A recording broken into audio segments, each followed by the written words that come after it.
Okay, I want to cover another video talking about the iGrid system and some additional uses in regards to using symmetrical Renko candlesticks. So I'm just calling it the iGrid system symmetrical Renko trades.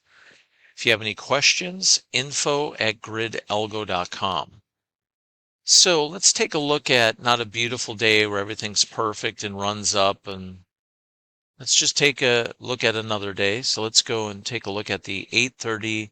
Let's see, where is 8:30? The 8:30 U.S. Central Time, Globex time, which is Chicago, is 8:30 U.S. Central Time. Let me get that lined up here real quick. And there we go. There's about 8:30 U.S. Central Time. And I'll show you different ways you can configure. There's so many ways you can use the iGrid system.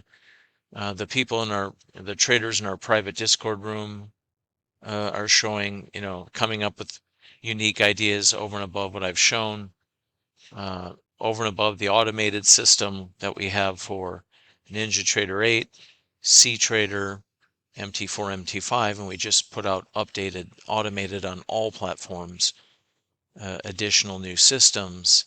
I just want to get into some additional ways where you can create some visual efficiency and get in and mix it up with the market. So we all know the market's been grabbed and ramped frequently out of opens.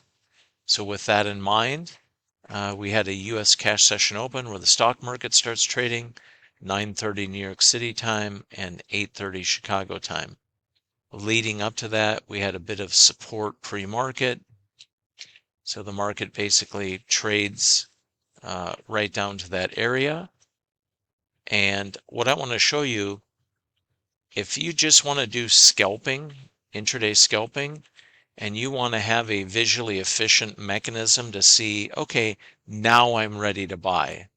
Well, here's a market that pulled back pre-market into the beginning portion of the U.S. session. It was a little bit back and forth. The market had been stair-stepping all the previous day, held overnight session, pushed into the end of the day, held through the overnight session, a little bit of a pullback leading up to the U.S. session open, and basically market was unable to trade below this prior, I guess you could say, the lowest point at which price traded from the end of the prior day's trading through the overnight session. But the key is if you're just waiting for a visually efficient mechanism to quick buy with this Heikin-Ashi number 2, and I'll show you in the settings, when that baby goes green, now you could buy. You can buy, stop never much more than a couple ticks below the most recent price pivot. And as long as this stays green and price is staying on the north side of the green, you can stay in the trade. As soon as you get closes below, and definitely if you get some red, it's time to bail on the trade. So remember, I'm talking about scalping, not like swing trading or intraday position trading. I'm talking about quick strike, get in, get 2-to-1 or greater type trades. Now the beautiful thing about this setup, I neutralize the look of the price candles and I focus on patterns and what Heikin-Ashi number 2 is showing me set up a certain way. So I can see the green and red of the Heikin-Ashi and focus on it, not every little tick of price, which can be a bit of a distraction. Then price pulls back and we have a beautiful W pattern, then ability to retest closing end of day, prior day's lowest point. So that's still holding a bit as, I guess you could call it near-term support. We have some support that was built right here out of the open. And now we've returned and we get lift.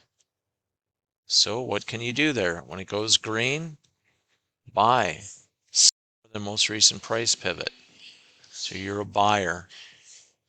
You're at 1-to-1, 2-to-1, 3-to-1, and so on. Now, as soon as you get price candlesticks hanging out below the bright green up move, remember your quick scalping. There you go. There's your linear price run, and then there's your bail point. If you're not going to bail here for whatever reason, make sure you've at least locked in 2-to-1 on, a nice, beautiful run like that where we pierced above recent overnight session highs. Now, talking about patterns, I always like to look for patterns for potential setups. Here, after giving you range extension above, any prior highs, gives you a big, fat, juicy M pattern. Sell that baby. That's your signal. Hey, this market just pushed and made a near-term top, and you can take a shot at it. See what happens. Okay, so I'm always looking for W patterns. I'm looking for M patterns. At a minimum, if I really, really want to sell an area price, don't sell when it's green. Wait till you get the red. If I really, really, really want to buy an area price, maybe after a level sweep, wait till you get shift from red to green. Okay, now incorporating other aspects of the iGrid, the trend bias portion. Here's another way that I like to use these. This is a little bit expanding upon what I talked about in video 1. Okay, we've made the shift from upside momentum to downside momentum right here. That's the shift in the indicator. And I like when price and the Heikin-Ashi interact with the solid line portion of the indicator and then rotate lower, gives us the dot, we get an alert. That to me is a really good area to take a shot at a short setup. Stop never more than just a few ticks above most recent price pivot. Okay, we get a run right back down to this near support area. So here I didn't get any interaction of price and Heikin-Ashi with the solid line, our trend bias portion. So I'm not going to add to the trade, or I'm not going to take a new scalp setup. Here we do. The only problem I have with being a seller right here, I don't like to sell right into recent support, and I don't like to buy right into recent resistance. To me, there's not enough meat on the bones here to take a shot. Here, we're just coming off some lower pivot high rotations in a market that just had a short-term range extension above many prior day highs. Even right here, I would be tempted to get in, but I don't like the fact that there's not enough movement in price. Now here, technically, we broke support. We had a pierce below it. Now somebody might actually want to buy there then. They're like, wow, somebody's coming in here and holding this bad boy. They held it yesterday. They're holding it today. They're holding it. They're holding it.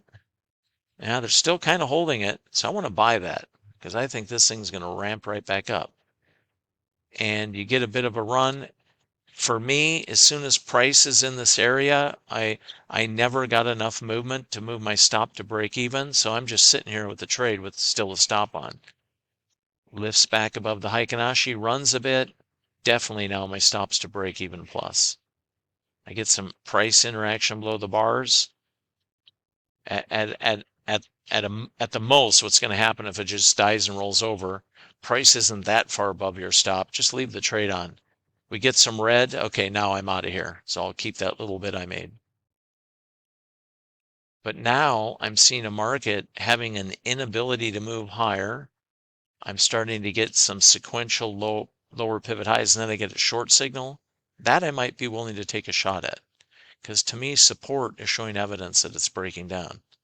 So there's a decent rotation there. Now we got another sequential lower pivot high. Support is definitely breaking down. And this one could really, you could get one of these legs really run, because this is where somebody's been holding it. When they let go, it's not just going to go down a little bit, it's going to go down. So you've had two additional areas to take shots at short setups where price and the Heikin-Ashi interacted with the band that's basically the directional bias or trend bias portion of the iGrid. So you had numerous cycles lower, and you kept making lower pivots. So seeing this vibrant green and red overlaid on top of a more subdued looking candlestick can really help you see patterns and see areas where you're potentially going to get the dot and the audible alert, where if you're in an automated trade, you'd be short, you'd be adding, and at the flip, you're out everything, and so on. But I'm just talking about for the manual discretionary traders. Now that was into the end of the day, that day, so that'd be the last rotation, and that's really late in the day. I'm not going to be selling that late in the day myself. This one, yes. This one, no. Okay, we get through the overnight session, and then we're back to 8:32 the next, or 8:30 the next morning. So we're kind of in the middle of the recent range. I'm not going to touch this. Market does come down right here the next day, and we do interact a little bit with this area that held prior. I don't like the first rotation to be a buyer, but I do like the fact that soon after that, I got a very visible, easy to see W pattern. That I like along right there. Market's holding this area, tested once, tested twice, and boom, I get the thing that I really like is the W pattern off an area of near-term support. Okay, I really don't see much to work with here. Here we get a flip back to the short side. We're still sitting above some support, but we're knocking at the door. We knocked at the door once, no break. Now we're in short bias mode. I'm very near support. I see this market's trending lower. I'm getting excited about selling this market. Comes down again. Comes back up, comes down again. So somewhere in here, I'm going to start taking some shots to the short side, even though I'm near support. Now here we finally break it. Now we come up. I get another shot. Now, if I haven't gotten in one of these, I'm finally in. And that one, wow, did that one ever run? That one really broke down, ran. The price and Heikin-Ashi interacted. We got the blue dot. That means you got an alert, audible alert of your choosing. And voila, now we finally got the big push through the area that was being held before. And that was a nice one. I was short this day, and I think I blipped out right in here somewhere because I was doing a naughty thing. I had the laptop sitting on top of my laptop bag in my last runners, and I had a pricing level. I think it was the 64s, or 564s, somewhere in there I was paying attention to. And that kind of did a whooshka right on through where I was hoping it was, and I blipped out last. I think we bounced then into the end of the day. Yeah, we had that bounce into the end of the day. So I look for these patterns. Another thing I really like is finding sequential lower pivot highs.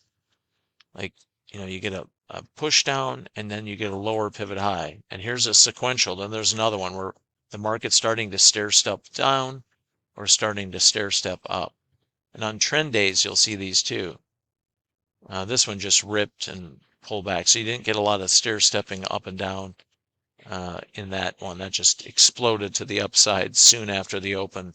They had a little head fake, pull it back, trick you, and then they came in and super pumped all that day with their Fed discount window money addiction, at least the investment banks.